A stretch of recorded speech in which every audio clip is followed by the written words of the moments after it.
ఎందుకంటే ఈ గ్రామం 2021లో సర్వనాశనం అయిపోయింది. ఒక ఇసుక రాక్షసులు చేసిన ఒక తప్పిదం వల్ల ఈరోజు ఇన్ని గ్రామాల ప్రజలందరూ రోడ్ల మీద పడడం జరిగింది.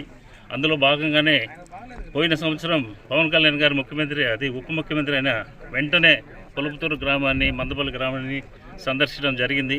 ఆ రోజు కొన్ని వాళ్ళకు చేయాల్సినటువంటి కూడా వాగ్దానాలు చేయడం జరిగింది. అందులో భాగంగానే ఈరోజు ఇక్కడికి వచ్చి ఇక్కడ ఏమి ఫెసిలిటీస్ ఉన్నాయి, ఏమి లేవు, ఏమైతే చేస్తే వీళ్ళు ఒక సంసార యోగ్యంగా అంటే ఇక్కడికి వచ్చి అందరూ కూడా ఒక ఊరులాగా ఉండి వాళ్ళకి అన్ని ఫెసిలిటీస్ ప్రొవైడ్ చేయండి, ఏదైనా తక్కువ ఉంటే అవన్నీ కూడా రిపోర్ట్ చేయండి అని చెప్పి శ్రీధర్ గారి ఆధ్వర్యంలో ఇక్కడికి పంపడం జరిగింది.